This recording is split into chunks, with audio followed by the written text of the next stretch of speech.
మన ఇంట్లో ఉంటే ఏం జరుగుతుంది? దీని వెనక ఉన్నటువంటి ఆయుర్వేద గుణాలేంటి? మన ఆరోగ్యాన్ని ఈ శంకుపుష్పం ఏ విధంగా మెరుగుపరుస్తుంది? అలాగే ఆధ్యాత్మిక పరంగా మన ధర్మశాస్త్రాల్లో ఈ చెట్టు గురించి ఎలాంటి అంశాలు తెలియచేయటం జరిగిందో వివరంగా ఈ వీడియోలో మీరు తెలుసుకోబోతున్నారు. ఇప్పటివరకు మీరు మా ఛానల్‌ని సబ్స్క్రైబ్ చేసుకోకపోతే వెంటనే సబ్స్క్రైబ్ చేసుకోండి.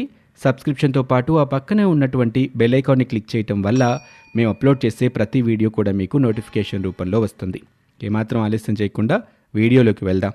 ఈ శంఖ పుష్పం పుష్పించే మొక్కల్లో ఫ్యాబిసీ కుటుంబానికి చెందిన తీగజాతి మొక్కే ఇది.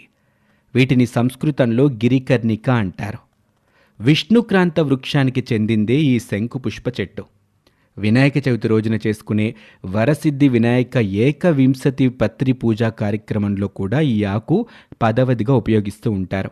ఈ మొక్కలు ఆసియా ఖండానికి చెందినటువంటివి. ఆ తర్వాత ఇప్పుడు ఇవి ప్రపంచమంతా